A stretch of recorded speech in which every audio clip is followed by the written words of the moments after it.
գնահատական ուներ, արդյոք իշխանությունները փորձում են ճնշում գործադրել իրենց քաղաքական հակառակորդներին, ընդդիմադիր հայացքներ ունեցող քաղաքական գործիչներին։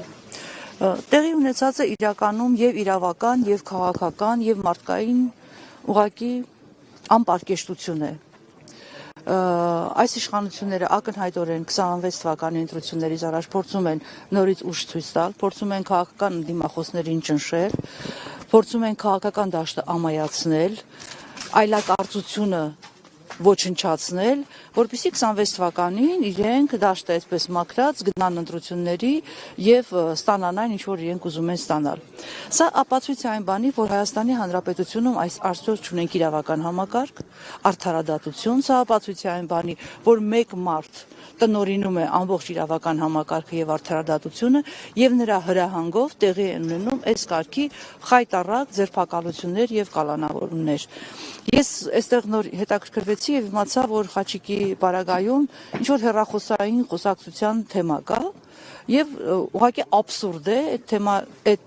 խոսակցության տակ որևէ ինֆորմացիա, որ կարող է դիտարկվել ընտրություններին միջամտելու եւ այլնի հետ կապված չկա, բայց այս իշխանությունների պարագային բոլորովին հարկավոր չէ, որ կոնկրետ ինֆորմացիա լինի, փաստ լինի, իրենք փաստներ կհորինեն, ինֆորմացիաներ կհորինեն, իրենք իրենց ուզածին կհասնեն։ Սա նշանակում է, որ մեր երկիրը այսօր գտնվում է զավթիչների ձեռքին, սա նշանակում է, որ երկիրը գտնվում է անտերության մեջ, սա նշանակում է, որ քաղաքական ուժերը, հասարակական ուժերը,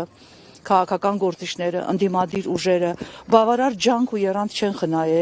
խնայել են այսինքն եւ այս 8 տարիների ընթացքում չեն կարողացել երկիրը ազատագրել Նիկոլ Փաշինյանի իշխանությունից, սա նշանակում է, որ այս բռնապետությունը, այս ռեպրեսիաները շարունակվելու են եւ նման անակնկալներ ելի են լինելու եւ ընդդիմադիր այլախոհ կարծիք ունեցող բոլոր անձանց, քաղաքական գործիչներին, քաղաքական ուժերի ներկայացուցիչներին Նիկոլը փակելու է, որովհետեւ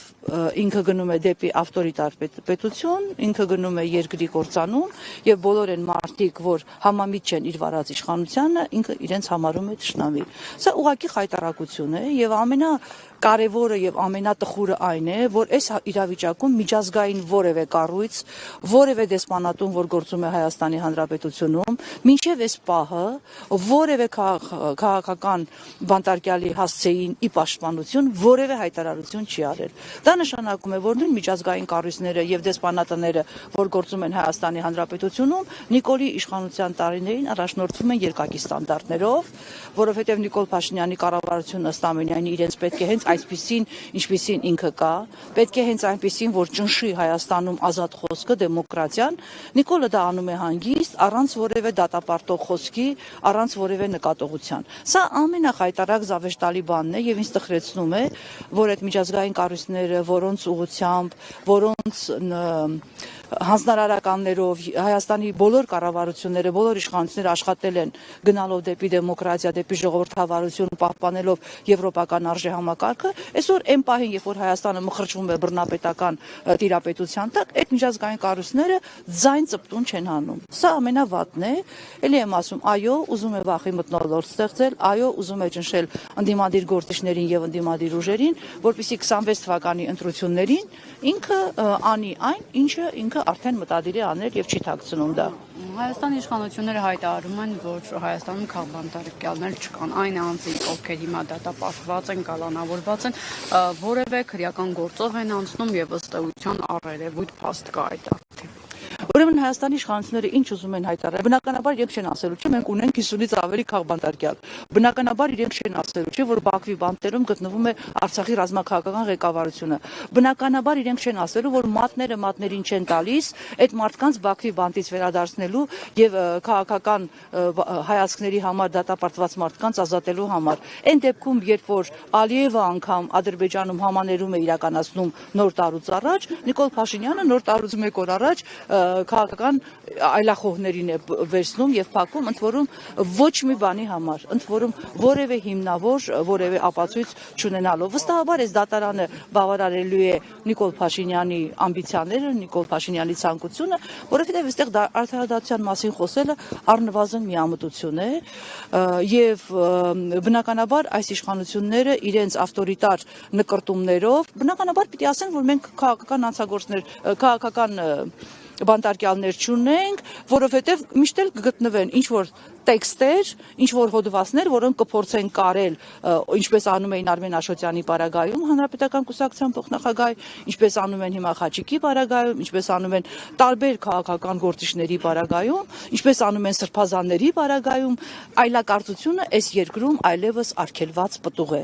Այլակարծություն այս երկրում այլևս չի կարելի։ Քանի դեռ Նիկոլ Փաշինյանը երկրում իշխանություն է, այլակարծություն այս երկրում չի կարելի։ Բոլորը բռնվելու են, փակվելու են, կալանավորվելու են, ձերբակալվելու են։ Սա թող իմանան բոլորը, իմանանք բոլորս, բոլոր քաղաքական ուժերը, այլ կարծիք ունեցող